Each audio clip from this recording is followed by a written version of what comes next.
Sejam muito bem-vindos, muito bem-vinda ao nosso primeiro episódio, tá bom? Da nossa série Os Atalhos para Vencer o Medo de Pregar.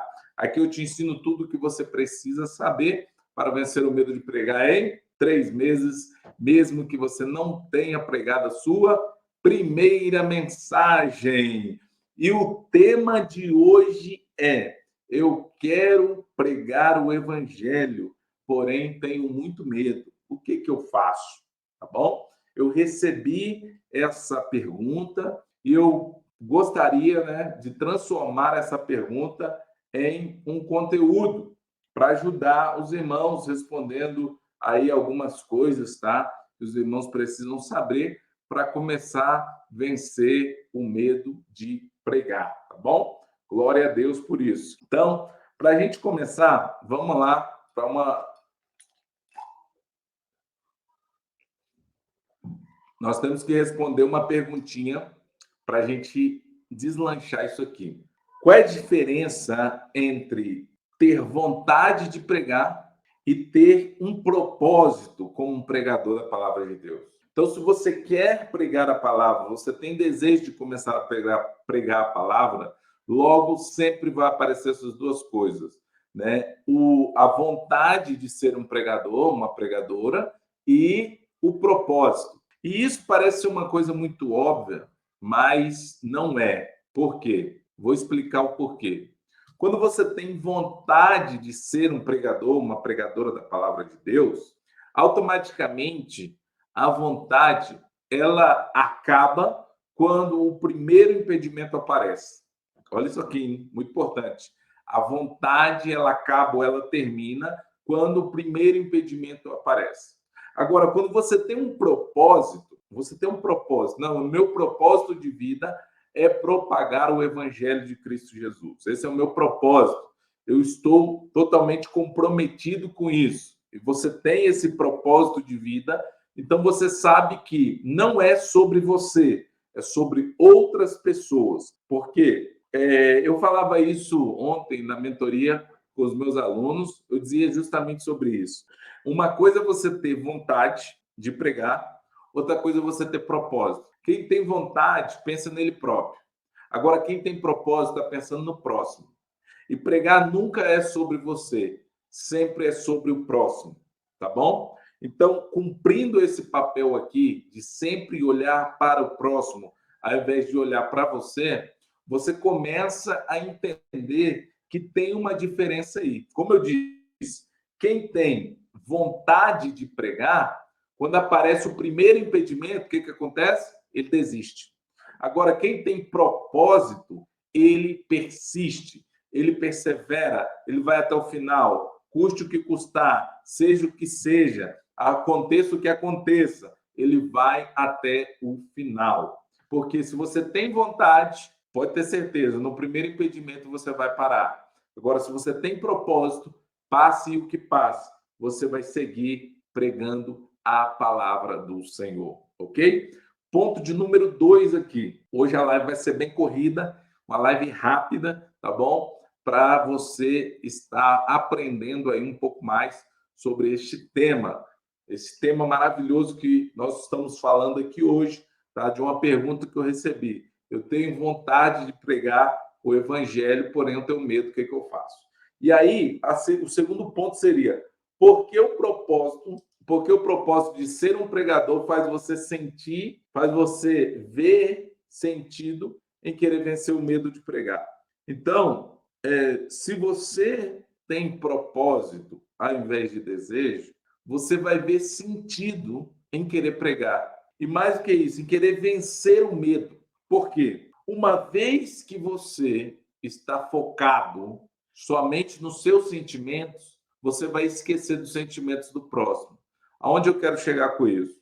Geralmente, as pessoas que têm medo de pregar, elas ficam assim: ah, mas se eu chegar lá, vai me dar um branco na mente. Ah, mas se eu chegar lá, eu vou tremer. Ah, mas se eu chegar lá, eu vou gaguejar. Ah, mas se eu chegar lá, eu vou esquecer tudo que eu vou falar. E aí essas pessoas não pensam no outro lado da moeda. O que é o outro lado da moeda? É o que vai acontecer com as pessoas que vão me ouvir? Qual vai ser o resultado que a palavra que eu vou pregar vai trazer para o coração dessas pessoas? Qual é o impacto que a minha mensagem, que a mensagem que Deus me deu, vai causar na vida das pessoas que vão receber a palavra? Então, quando a gente já entra nesse aspecto aqui, quando a gente entra nessa direção aqui, as coisas mudam, as coisas mudam. Porque você começa, quem tem propósito, começa a olhar para o propósito. Quem tem desejo, quem tem vontade, começa a olhar para ele. Então, para onde você está olhando? Você está olhando para o seu propósito ou você está olhando para o seu ego? Quem tem vontade de começar a pregar está olhando para o seu ego, está olhando só para o seu eu. E o seu eu vai te sabotar. Isso aqui é muito interessante e importante. Mas o seu eu, o seu ego, vai te sabotar. Como assim vai te sabotar? Presta atenção nisso aqui, presta atenção. Uma vez que você pensa assim, eu vou lá pregar, mas e se eu esquecer o que eu vou falar? E se eu esquecer aquilo que eu anotei, aquilo que Deus me deu? E se eu não lembrar, e se me der um branco na mente? Automaticamente, o seu subconsciente sempre vai mandar essa mensagem para você. Sempre vai mandar. E diante da igreja, diante das pessoas que vão te ouvir, você sempre vai ter este sentimento. Por quê? Porque você está olhando para você, está esquecendo de olhar para as pessoas. Uma vez que você começa a olhar para as pessoas que estão te ouvindo, que estão te acompanhando, as coisas mudam, as coisas mudam. E logo você também começa a ter uma nova visão.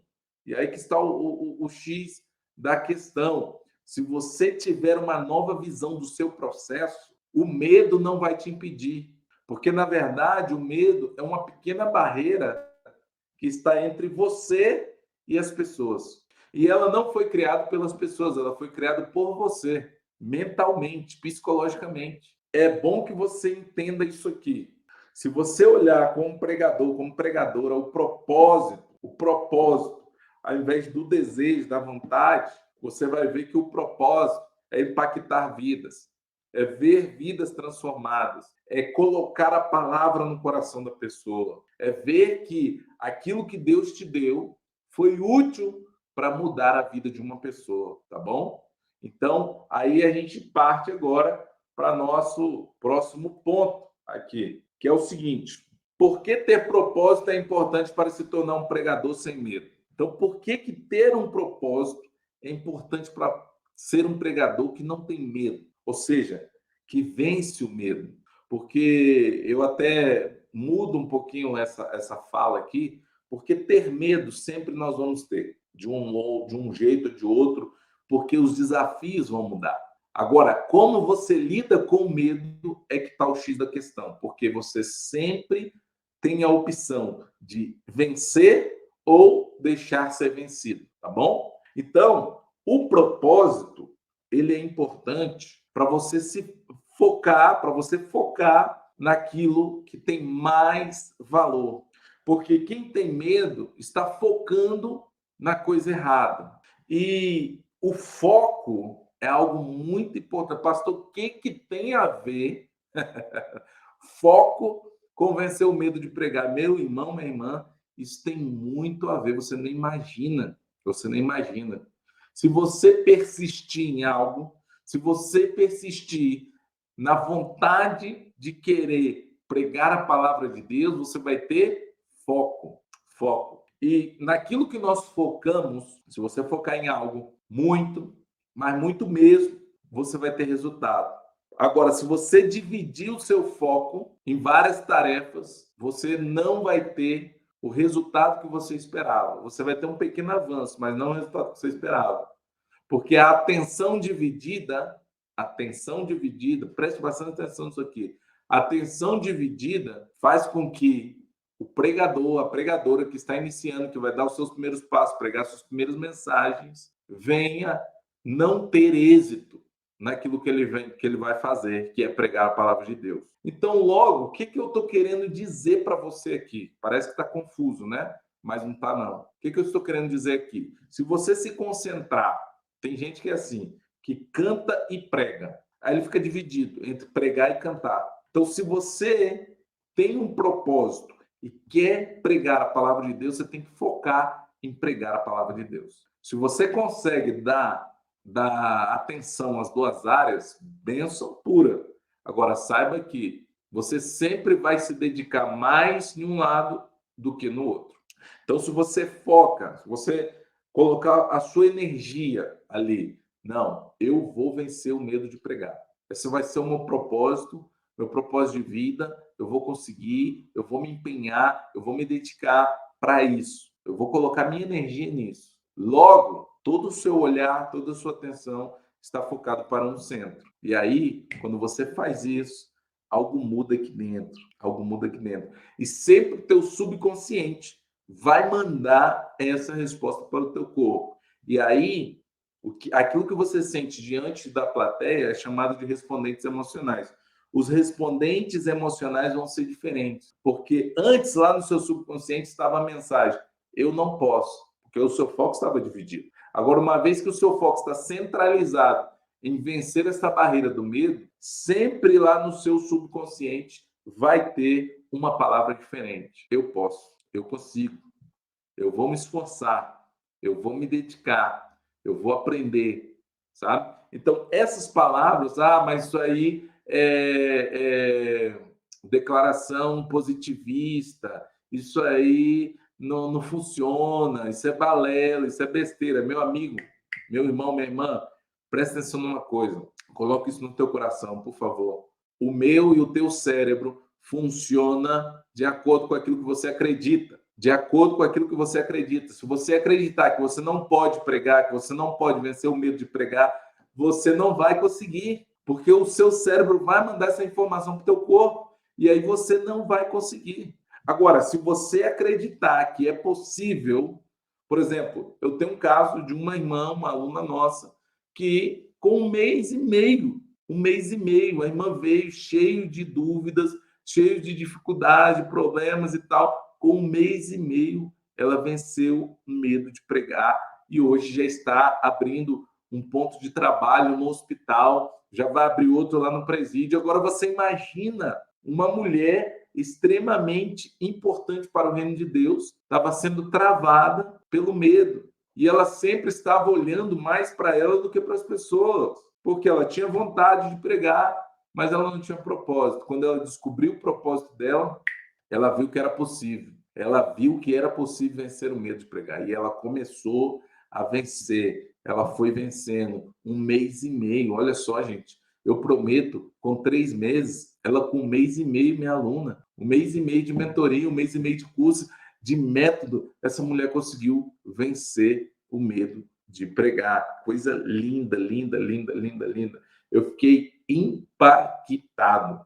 Então, isso que é importante. Se você tem propósito, se você vê realmente que o teu propósito te move até as pessoas, até o próximo, você vai ver que você vai ser uma pessoa imparável, imparável. Agora, se você não tem propósito, logo você vai sucumbir, tá bom? E aí, vamos lá. Qual é o melhor momento para saber se estou preparado para pregar a minha primeira mensagem? Essa é uma outra pergunta que, às vezes,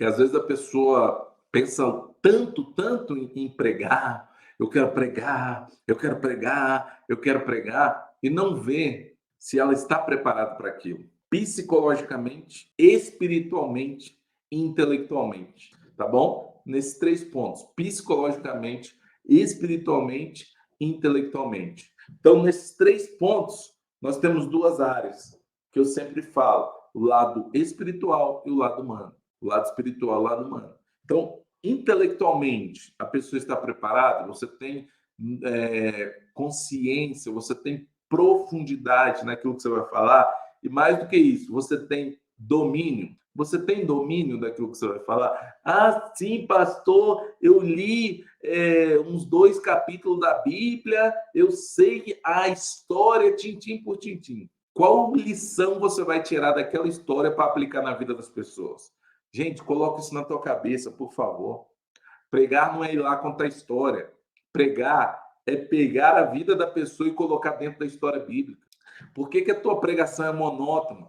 Por que a tua pregação não gera resultado? Por que quando você vive com medo, porque as pessoas não gostam, as pessoas isso, as pessoas aquilo. Sabe por quê? Porque você não insere as pessoas dentro da tua mensagem. Você não insere as pessoas dentro do contexto da mensagem. Quem quer ouvir sobre Davi, gente? Agora, quem quer estar dentro da história de Davi, quer sentir um Davi que derrubou o gigante, aí já muda. Você está entendendo como muda a visão? Se você não fazer a igreja ver a Bíblia com outros olhos, o povo perde o interesse naquilo que você está falando. O povo perde o foco daquilo que você está falando. O melhor momento para você pregar a sua primeira mensagem é saber realmente se você é capaz de inserir a vida das pessoas dentro da história bíblica.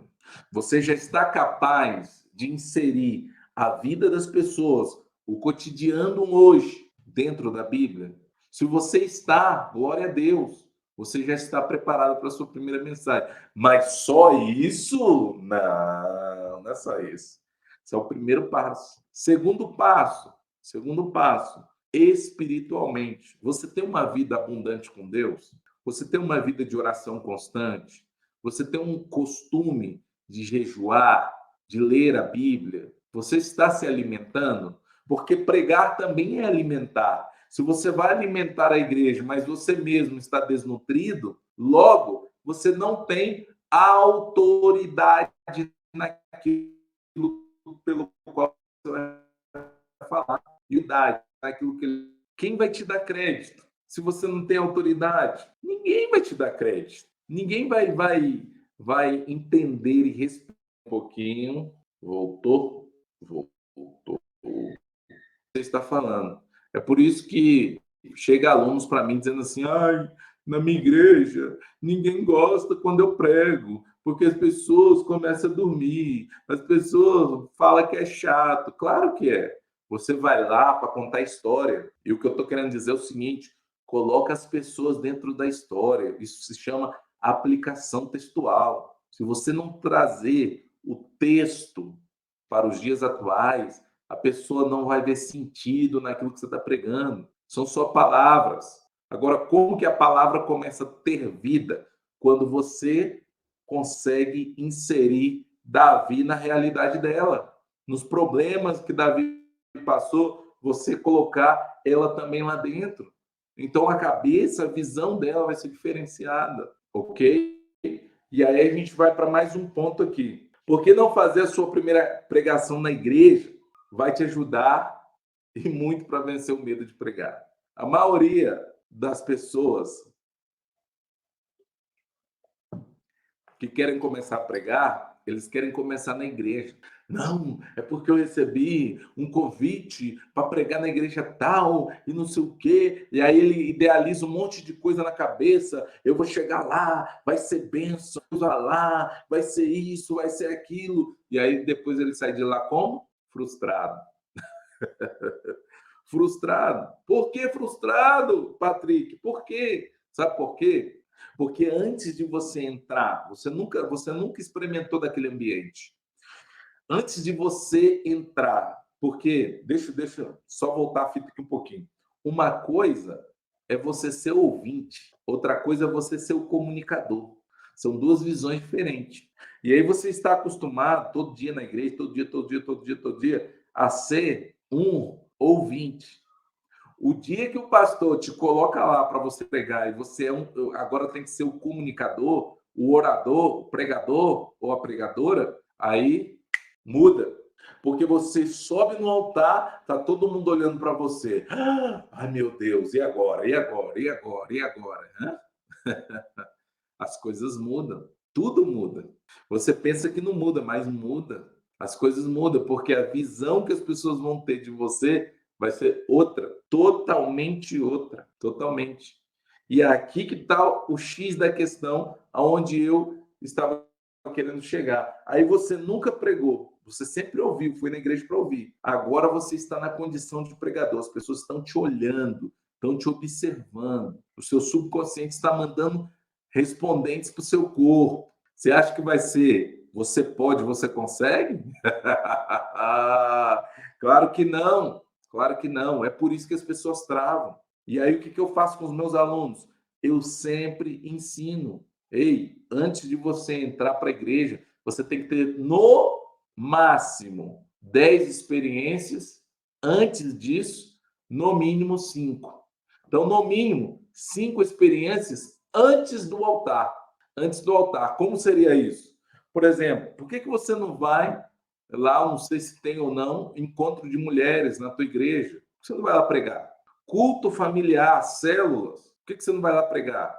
Ah, tem um culto de uma tarde, não sei, tarde da bênção, alguma coisa, algum evento que não esteja a igreja totalmente cheia, mas sim um grupo pequeno de irmãos. Culto doméstico, meu Deus, uma das melhores coisas. Lembrando que minha primeira mensagem foi num culto doméstico.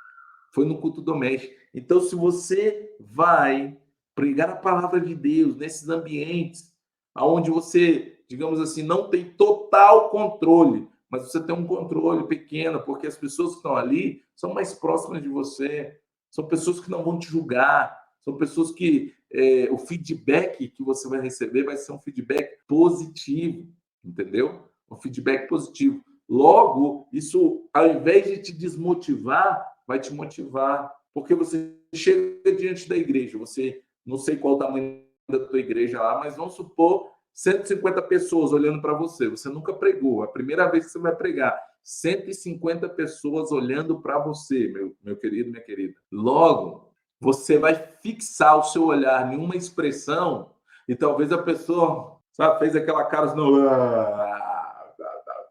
começou a bocejar, aí você fica desmotivado, aí você sai dali frustrado, aí você sai dali pensando que eu nunca mais vou pregar. Chega, ninguém gostou, eu não ouvi nenhum glória a Deus, nenhum aleluia, nenhum amém. Hã? Por quê? Porque você não se preparou, não deu os passos necessários para entrar naquele ambiente. Entende isso aqui? Por isso que eu sempre recomendo as pessoas que ainda não pregaram, não comece pregando na igreja. Comece pregando em outros ambientes pequenos. No mínimo, tenha 5 experiências, no máximo 10 experiências antes de você ir para um culto. E ainda tem aqueles pastores abençoados, né? O que eles fazem? Eles vão lá, pegam o camarada e nunca pregou, bota ele para pregar no dia de domingo, que é o dia que mais dá gente na igreja. É o dia de domingo. A igreja entupida, abarrotada, a pessoa chega ali. Olha a última mensagem que eu tive agora esses dias. Um camarada, um irmãozinho, chegou para mim e me enviou um comentário. O pastor me pediu para me pregar 30 minutos. Só que era a minha primeira pregação de domingo. Eu consegui pregar 10 minutos. Me ajuda, pastor. Olha só, gente. A pessoa nunca pregou, gente. O pastor vai e coloca a pessoa para pregar no dia de domingo. Aí a pessoa vai e aceita. Empolgado, né? Não, vai chegar lá, o fogo vai cair, isso, aquilo outro, não sei o que, você quer mais. Chega lá e nada das suas expectativas. Porque você tem passadas para quando você chegar no altar, a sua experiência ser totalmente diferente daquela pela qual você vai acontecer na sua realidade. Então, se você não tiver essa visão, o fracasso está logo ali. E esse fracasso, da primeira vez, dói, tá? Dói, machuca, machuca. Agora, quando você passa por essas experiências menores antes, essas experiências menores, pregando em pequenos grupos, pregando em culto domiciliar, pregando em, sabe, quando você passa por essas experiências, você chega na igreja, você não vai estar totalmente pronto, mas psicologicamente, espiritualmente falando, intelectualmente falando, você já vai estar mais preparado. Você não vai cair ali de paraquedas. Você vai estar um pouquinho mais preparado, tá bom? Já caminhando aqui para o final da nossa aula de hoje, nossa live, quais são as áreas que eu preciso focar para vencer o medo de pregar. Então, eu ensino aos meus alunos que para vencer o medo de pregar, nós temos que nos focar em 5 áreas. Se você não focar nessas 5 áreas, a probabilidade de você continuar pregando, continuar com medo, é muito grande. Quais são elas? Primeira área, profundidade bíblica. Anota isso se você puder. Profundidade bíblica. Segundo, gestão emocional. Terceiro, homilética. Quarto, hermenêutica. Quinto, oratória. Então, quando você foca nessas 5 áreas, que são 5 pilares, você está, sabe, não... É a mesma coisa de eu pegar aqui essa capinha de celular aqui, tá? E querer apoiar ela sobre um dedo. Ó, ela vai cair. Sobre 2 dedos, ela já fica um pouquinho bamba, mas fica. Sobre 3, melhorou. Sobre 4, melhorou mais ainda. E sobre 5, posso balançar que ela não cai. Então, o que é isso? É o alicerce. O pregador, a pregadora que está dando os primeiros passos, se ele está bem alicerçado, o vento bate e ele balança, mas não cai, sabe? Então, profundidade bíblica não é ler a Bíblia. Muita gente, quando eu falo isso, eles falam, pastor, mas eu estou lendo a Bíblia, eu leio a Bíblia. Profundidade bíblica é você ver aquilo que está por trás das letras. É você ter domínio daquilo que está por trás das letras. O sentido pelo qual você vai dar a tua mensagem. Aonde você vai levar a pessoa a ver aquela passagem de uma maneira que ela ainda não tinha consciência de que estava ali e que ela ia conseguir ver, sabe? Então, isso se chama profundidade bíblica. E eu vou te falar um segredinho aqui, tá? Um segredinho. Você não consegue isso em seminário. Você não consegue isso em curso de teologia, conferência, etc, etc e tal. Não! Isso aí é prática. Prática é você e sua Bíblia. Você e sua Bíblia todo dia. Você e sua Bíblia todo santo dia. Tá bom? Segunda coisa que eu falei, né? Que era a gestão emocional. Você pode estar bem espiritualmente, orando todo dia, jejuando, aquela coisa e tal, mas se você não estiver bem com as tuas emoções, aquele conglomerado de informações que o teu subconsciente manda para o teu corpo vai te sabotar. Porque você não sabe mapear e lidar com os seus temores, os seus medos, aquilo que mais te aflige. Porque toda pessoa geralmente tem 4 temores muito grandes. Mas dentre eles, um sobrepassa os outros. Mas esse que sobrepassa os outros é causado geralmente pelos outros 3. Então, se você consegue mapear isso, entender, não, peraí, eu tenho medo disso, daquilo, aquilo outro. Um exemplo claro, eu tenho medo de gaguejar, eu tenho medo de esquecer, eu tenho pânico de pessoas e eu não sei preparar um sermão. Aí dos 4, qual que é o mais forte? Aí um exemplo, vamos supor que para você, o medo de esquecer é o mais forte. Então, logo, esses 3 outros medos, eles estão somente influenciando para que o principal, que é o medo de esquecer, possa ficar mais forte, mais aflorado.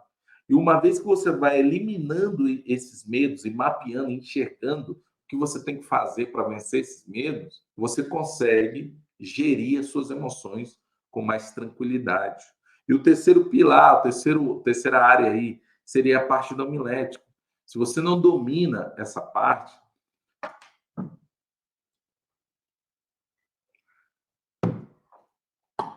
ou seja, tem gente que para tudo ele quer pregar uma mensagem positiva, para tudo ele quer pregar uma mensagem temática, textual, sabe? Ou objetiva. Ele não sabe o ambiente de cada mensagem.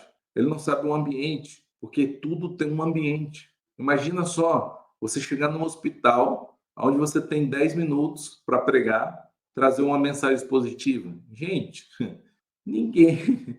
Você não vai conseguir, meu filho. Por quê? Porque a mensagem positiva é uma mensagem longa, grande. Agora, uma mensagem objetiva, ela já se enquadra nesse momento. Está vendo como você conhecer os modelos de sermões e cada ambiente que você deve pregar cada um te favorece? Agora, hermenêutica. Esse aqui é o chave. Sempre me perguntam sobre isso aqui. Mas, pastor, como é que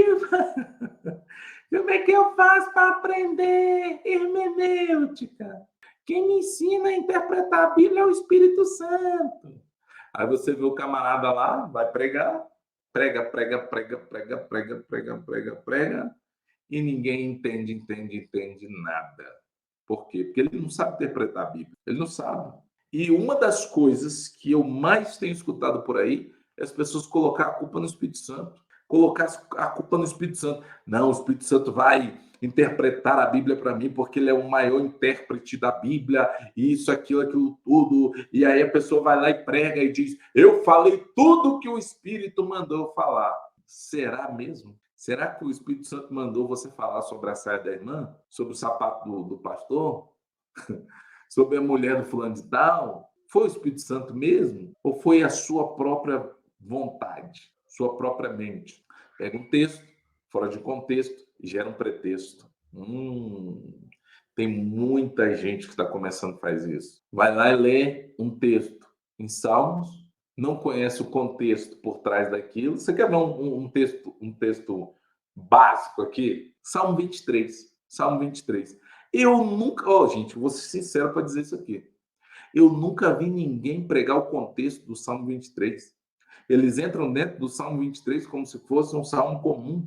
E eles ignoram totalmente o contexto que está por trás daquela passagem do Salmo 23. E isso aqui é uma coisa que é o detalhe do pregador, da pregadora. E o pregador que tem domínio sobre isso aí é um pregador que está alicerçado na hermenêutica. E não só isso. É você pegar e fazer uma boa exegese e diferente daquilo que estão ensinando por aí. Exegese, é você colocar da tua mente nas escrituras. Não recomendo ninguém fazer isso. Exegese é você extrair do texto para a tua mente, ou extrair do texto para fora. Então, olha como muda a coisa. Você extrair da tua mente e colocar na Bíblia. É daí que surgiu as maiores heresias. Do que você extrair da Bíblia e colocar na tua mente. Porque se você extrair da Bíblia e colocar na tua mente, você vai falar aquilo que a Bíblia fala. E aí, se você coloca da tua mente e vai colocar na Bíblia, você vai botar o seu ponto de vista. E uma vez que você coloca o seu ponto de vista, aí começa: eu acho, eu penso, eu creio que é assim. E aí começam as heresias, tá vendo? Hermenêutica hermenêutica não é importante, não.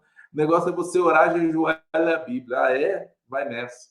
Vai nessa. É por isso que muita gente está caindo aí. Igrejas e mais igrejas, rebanhos e mais rebanhos, sendo conduzidos ao erro, porque são pregadores que não sabem interpretar a palavra de Deus. E o último, oratória. Se você não entende da arte de falar em público, qualquer tipo de ambiente que colocar você vai travar, você vai literalmente gaguejar, esquecer, ficar nervoso, vai tremer, e a lista é grande. A lista é grande. Mas o negócio é esses 5 pilares, profundidade bíblica, gestão emocional, homilética, hermenêutica e oratória, é fundamental para você vencer o medo de pregar. Você precisa se dedicar nisso aí.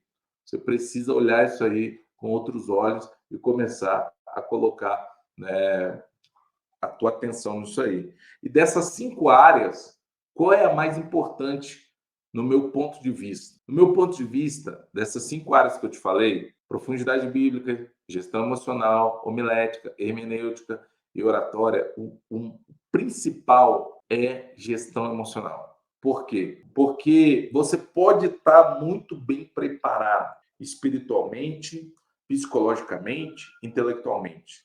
Agora, se lá, no momento que você assumir a tribuna, que você for pregar a palavra de Deus, você não controlar os teus respondentes emocionais, você não saber como lidar com as informações que vão chegando para você, Aí, meu amigo, pode ter certeza de uma coisa: você vai travar com 10 pessoas, 5 pessoas, uma, 2 pessoas, não importa. E é isso que eu quero que você entenda. A quantidade de pessoas que vão ouvir aquilo que você vai pregar, não importa. Eu já vi gente falar que deu dor de barriga nele pregando para 5 pessoas. Agora, você imagina se colocasse aquela pessoa, aquela mesma pessoa, numa festividade ou numa festa de uma igreja, num evento, para 500 pessoas, 1.200, 3.000 pessoas. E aí? Você acha como queria reagir essa pessoa? Se para 5 pessoas ela não consegue lidar com as emoções dela, imagine então para 100, 200, 3.000, 5.000 pessoas.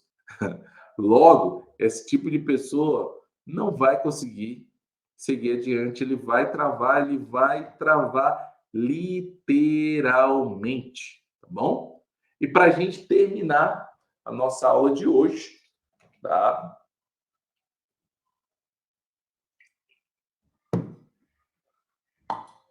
Como que eu descobri tudo aquilo que eu estou falando com vocês? Primeiro, eu tive que sofrer na pele o que eu estou ensinando para vocês aqui. Eu passei por essa jornada. Eu vi ponto por ponto do que eu falei com vocês aqui na prática, na minha pele, sofrendo isso aqui. Então, eu sempre tive o desejo de pregar o evangelho. Só que o desejo de pregar não me deixava pregar. Mas o dia que eu alcancei o meu propósito, tá? Pelo contrário, o meu desejo sempre vinha na minha mente: vou parar, vou desistir, vou parar, vou desistir. O meu desejo de pregar, ele sempre vinha na minha mente, no meu coração, de que quando aparecia o primeiro impedimento, eu vou desistir, eu vou parar, eu vou isso, eu vou aquilo. Porque eu preguei uma vez numa casa, foi um culto no lar, me deram um feedback positivo todas as pessoas que estavam lá. Mas a primeira vez que eu preguei na igreja, aí o negócio já ficou feio pro meu lado. O negócio já ficou feio pro meu lado. Por quê? Porque não foi a mesma coisa. E eu não tinha noção do que eu estava vendo ali. Deixa eu ver que eu não colocou aqui. A minha primeira pregação foi no Facebook, no período da pandemia, quando não estava indo para a igreja. Porém, toda vez que eu falava, eu pausava, dava lapso por causa de nervosismo. Claro, isso é normal, isso é normal. Mas outra coisa, irmão Joel, que eu vou falar aqui para o irmão, é o seguinte: ao invés de você ter começado a fazer uma live, porque, por exemplo, você fazer uma live de 30 a 1 hora, sua primeira pregação, o irmão era para ter começado com stories, né? Stories, 4 stories, dá 1 minuto. Depois disso, gravava um videozinho lá no feed de 2 minutos. Depois, já estou falando de 2 experiências. Depois, o irmão vai aumentando. Chegou a gravar videozinhas aí de 10, 15 minutos, colocou, postou lá no seu feed, lá do Facebook, ou do seu Instagram, ou do YouTube, que seja, aí você faz uma live. Porque você, além de se familiarizar com o ambiente online, sabe? Você também iria pegar prática no ambiente. Então, é o mesmo que eu estou falando, recomendando, é a mesma metodologia e visão, gente, para uma pessoa que vai para a igreja mesmo. Então, se você começa lá pelo culto familiar, uma escola bíblica dominical, sabe? Esses ambientes que você não propriamente dito, você vai ter um grupo maior de pessoas ali, a probabilidade de você travar é menor, bem menor, bem menor. Meus irmãos, que Deus em Cristo Jesus abençoe a vida de vocês. Para mim foi um prazer, do fundo do meu coração, nós estarmos aqui juntos para gravar esta aula maravilhosa. Que Deus te abençoe.